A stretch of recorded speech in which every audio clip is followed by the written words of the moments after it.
Hey everybody, I'm back from my little vacation. I had a lot of fun with the family. That was good, and mostly everything went pretty well. We just had one debacle at Legoland because they were closing the ice cream shops, which was kind of funny. But right now we're going to do our town hall recap. I owe somebody 100 SPS from the last giveaway. So let's go ahead and do that first. Remember to get on here. I do want to start seeing more comments than count me in. I did this at the start of the video, so this next one, if all you say is count me in, I'm not going to add you to the list. But let's go ahead and see who's going to win. It looks like an old-time member of the Splinterlands followers, Mango Juice, is going to come through with our win. I forgot to keep Splinterlands open, so let's open that up so we can send him his 100 SPS. Of course, I'm going to have to log in my main account. My alts don't have much SPS.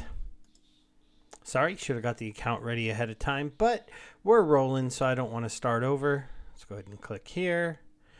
Then we're going to click transfer from in-game to player, Mango Juice, 100, transfer 100 SPS, and let's get into the Town Hall summary.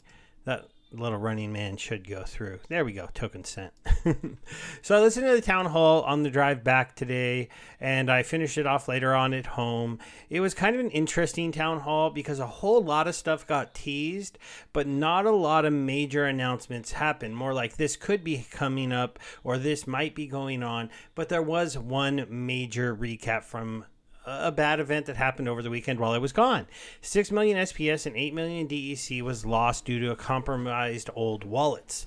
From what it looks like, this ended up happening because when they switched over to using the TerraCore blockchain as their payment processor when we send funds in and out, and got with a more, a better company that does better security and stuff like that, they were able to go ahead and get new wallets set up for those ones to use. Those are the main ones that they were using. They had some old wallets sitting around holding some funds that were meant to be used in the same way TerraCore uses those funds to transfer things in and out across the different bridges that they do. And somebody got a hold of the keys to those wallets and transferred the funds. Now, the good thing is they said that this one does not look like an inside job, that it was more of the fact that the old bridging company that they did not name in the video, and I don't know who they are at this point, they got compromised, which led to them, and since they had access to these wallets, they got the keys through them, and then they were able to get rid of these funds. Altogether, it was around $200,000 worth of the coins. It did get dumped on our heads in the community. That's pretty bad. The tokens have mostly recovered to where they were. That's pretty good. I guess some of us got a discount on some tokens, and the team lost some money. Luckily, it doesn't seem like they're in I don't think they were ever planning to sell these tokens, so I don't think it hurts their runway. It does hurt them a little bit in their standing as a prepared company. You never want to see somebody lose money in a wallet they forgot about. That kind of leans a little bit towards some mismanagement and some mistakes. But, whether or not that's going to make you guys doubt the team more or maybe demand a little bit more, we'll have to see. There were one really hard question during the Q&A of guys, I'm a fund manager. I know where all my money is. How could you not know where all your money is? And I think one of the things they didn't say but came to my mind was, well, this isn't really money to them. SPS and DEC that was sitting there just waiting to be used to bridge money from one chain to another isn't really money. It's liquidity they were providing. It's not something they would include in their runways. The team is not looking to have SPS and DEC as really funds that they're going to be spending, but more providing liquidity. And so that's the one good thing I would say is that we've moved past this. It doesn't appear that it can get any worse. And the team is got a little bit of egg on their face for not, moving those funds out of those wallets.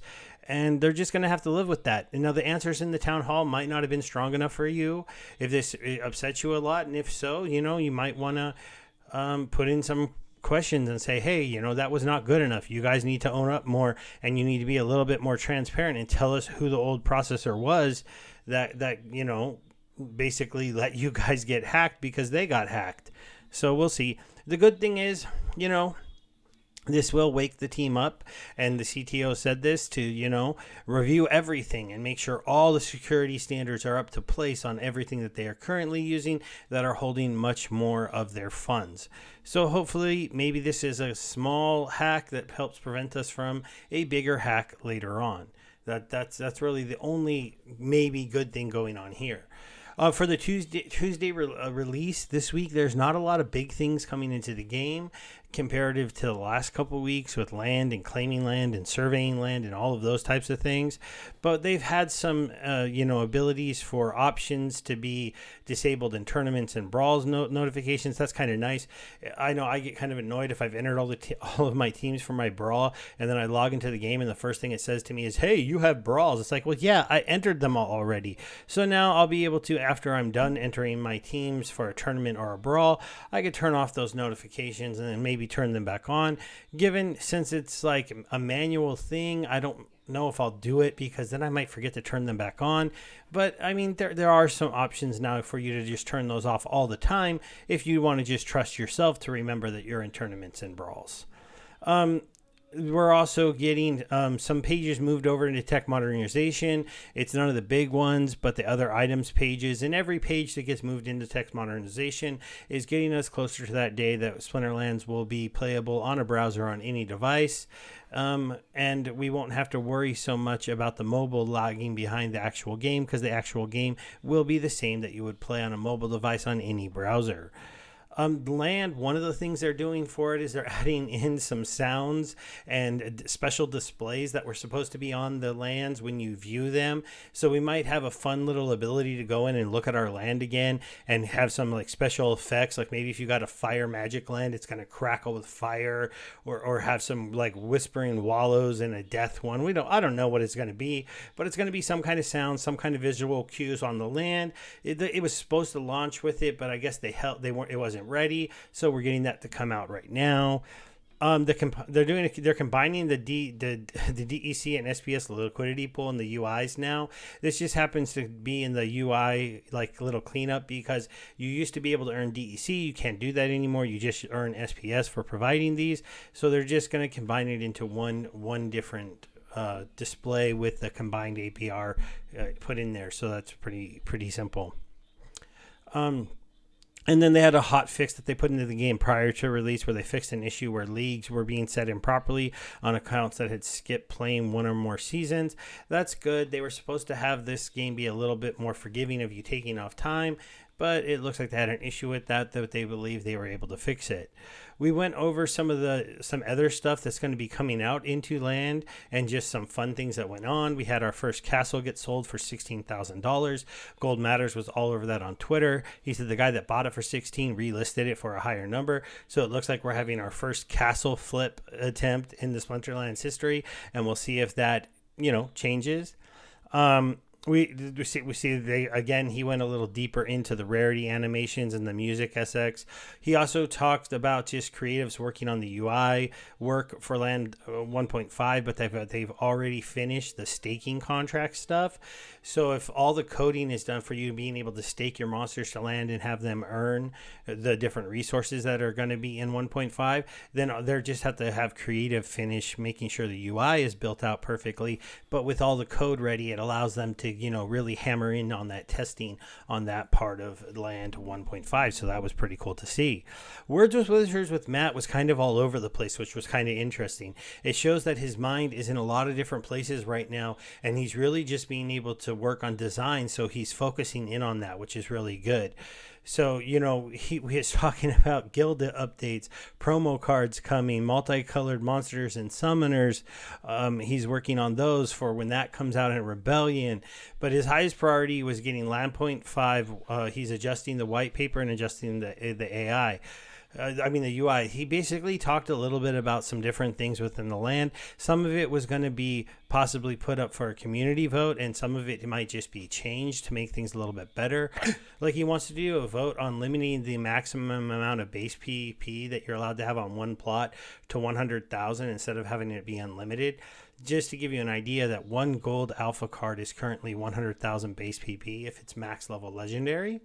And so you'd only be able to put that one card on a land and it would reach the cap. But the reason he wants the cap is because the way he's looking at it right now, there's about 10 accounts that have a lot of cards.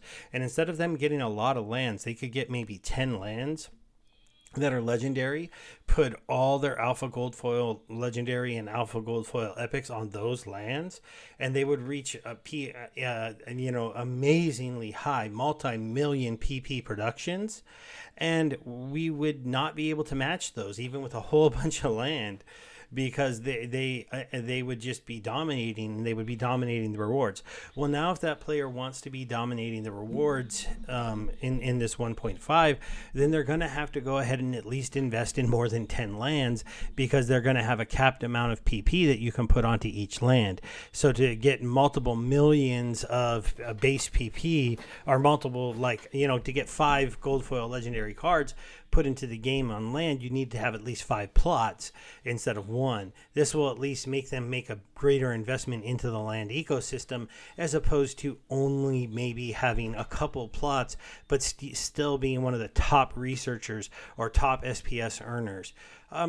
I like that idea. I'll vote yes for it. It'll be interesting if there was any whales planning on, really whaling out on 1 or 2 plots that might, rail against that and be upset about it. It'll be an interesting vote, but it's kind of one of those ones where it's really just like, if you have alpha gold promo cards, you're going to want to vote yes. No, maybe. And everybody else is going to want to vote yes. And I wonder who has more SPS. I don't know for sure. Guild updates. He didn't really give us any idea on what these were going to be as far as new buildings, but one update that they want to put into the game is something to be a little bit nicer for the new people that are coming into guilds, and that's when you put DEC into the buildings to upgrade them, you're going to get guild points, and then guild points can be used to put into buildings and upgrade them. And if you don't get them, so you don't double dip. But if you leave the guild, you'll get to take a majority of those guild points with you, which will de-level your current guild's buildings possibly. But then you'll be able to go to a new guild with possibly hundreds of thousands or millions of guild points and immediately dump them into those buildings to make it a little bit easier going forward for players to be able to move around from one guild to another. As an old school player who's been in a guild and donated multiple millions of DEC into the guild at this point, I don't love that it's not backwards compatible, but he did say that they haven't figured out a way to do it backwards compatible. I'm not saying that I would ever want to leave my current guild, but it's basically just a feature for people going forward, not for the guilds that have been around for a while. He also talked about validator nodes and how those have been put in kind of the back burner at this point, because the guy who coded up all the validators is on some kind of extended vacation away from the team, and they don't want to put it out until he's back, but they are testing it. They did say that when he gets back, they'll roll it quickly into a test UI. But one of the big pieces of news we got from him is that they're going to go ahead and put staking SPS requirements into the game without needing the validator net working. This is something I have harped on in the past when I've talked about this. We already have staking of SPS within the game. There's already delegation systems for other things such as RC points, such as Hive power when it comes to the Hive ecosystem, and being able to delegate your staked SPS shouldn't have been that hard of an ask. So he did say they're going to work on getting that added in the near future so that they can switch out of the collection power and into the staked SPS requirements. A little thing that he hinted at here is that in the new idea that he is having with staked SPS power needed to be able to advance into certain leagues, is that it won't actually be able to needed to advance into certain leagues. It's just that when you get up to certain leagues, you won't be able to earn rewards, or you won't be able to earn full rewards. So let's say you have a tiny bit of SPS staked on yourself and you're trying to push your account up into gold or diamond tier, then you're going to start earning very, very, very small amounts of RCs. Another thing that they kind of talked about during this thing, I think this was actually during the question phase for Matt, not the Words with Wizards phase, but that they might actually look to make us start needing more points to earn chests, because since they've changed things around and lowered the amount of points needed for champion chests, I know I've been earning a ton more chests, and I think a lot of other people have been earning a lot more chests with the new energy system. And so he was worried that maybe with the new system going, that we were going to be earning a lot more rewards cards and a lot more things than they meant to be giving out. So it's going to be an interesting time. At the same time, I've heard some people say it's been harder for them. So I hope he vets that one out fully. I don't know if it's been easier for everybody as much as he's thinking it has been. But see, here's right here where they say the SPS delegation will be in the next couple of weeks for that part of it. Oh, and Matt did talk about, in Words with Wizards, one more thing. He's going to retry the switching of selling Riftwatcher packs to DEC instead of SPS. And it looks like they want to sell it where it'll be 5,000 SPS to buy at one of those $5 packs so that it gives value to DEC. I'm sorry, 5,000 DEC, so that it has that burn mechanism to help increase DEC to peg and keep DEC at peg. Because right now with it at 90 cents, that means you could buy it for, $4.50 worth of actual money. You could buy a pack with the DEC. Now, I'll wait to read his post, but my initial thoughts is that I don't think this is going to change the community's mind. It wasn't just the fact of the discount. It was the fact that I've already spent a large amount of SPS because you said that this would always be for sale with SPS. And if he keeps not wanting to do anything for the people who have already bought packs, I don't think anybody that bought packs with SPS is going to support changing it to DEC. I could be wrong, and maybe the big problem for some people is that it did have DEC was just at too much of a discount before, and maybe we're okay with people getting packs at a 10% discount if it helps pump DEC prices. But I still just am not guaranteed that cheap Riftwatcher packs will make a bunch of SPS will get burned, which is what he's implying, and hopefully drive up the price of SPS. I just don't see it necessarily. I just see people waiting for DEC to be under peg, buying it up at that point to buy some Riftwatcher packs. And then I also see this definitely hurting the value of current Riftwatcher cards, as they will no longer be protected as, one of the few packs in the game that you can't get a discount on realistically unless you're buying a lot of them, and has kept the Riftwatcher cards at a pretty good value for a long time at this point. Weirdbeard, he didn't have anything huge to say. Maybe DECB being used for guilds is coming up, but that's not really that big of an issue. That there is a Splinterlands promo card. I forgot, actually, there was one big one. He let loose that the new Splinterlands promo card is coming out in May 2nd, so we are only like 2 weeks away, a little more than 2 weeks from that card coming out. And he did say something about it being like not chocolate or vanilla, but a swirl. So could we have our first dual mana summoner coming into the game on May 2nd? I couldn't imagine it be a dual colored monster, because those are no good without a dual colored summoner. And so if it's a promo card coming from the team and it's not chocolate or vanilla, but a swirl, it'll be, it could be something else, but they did say it was like a brand new mechanic to the game. And so I think we could be seeing our first dual color summoner come into the game. So that could be kind of interesting and would be quite a promo card. He did mention June was going to be a big month. They thought validators might go up in June. Tower defense might go live. Land 1.5 might go live. Changes to the guild buildings might go live, even though we only know about that. We don't really know much about those at this point. And there's a possible mini set coming out. Aggie did say he's hoping to finish off the deal with the movie set this week. So we'll have to see. And at Splinterlands TV, there, you had a couple clips of the week. I wasn't in them, so you don't need to worry about those. No, congratulations to the winners. Make sure you're watching Splinterlands TV. I'll be back on this Wednesday. I took this Sunday off. Luckily, someone covered for me, so we didn't have any interruption to the streaming. But I will be back on Wednesday night and hopefully give away more than just a couple of ruses. There were a ton of Townhall shoutouts. And then on the day we have a bajillion Townhall shoutouts and people who redeemed a ton of points. We also had somebody come up in the questions and ask if these points could ever be used for anything else. And they didn't say yes to this, but they pivoted that answer into maybe they're going to add something for the SBT token the SPT token, the Splinter Talk token, to be able to buy something within the game. And so if there's some kind of support for that token, that's kind of big news for anybody that's been collecting that token and making sure to put the SPT,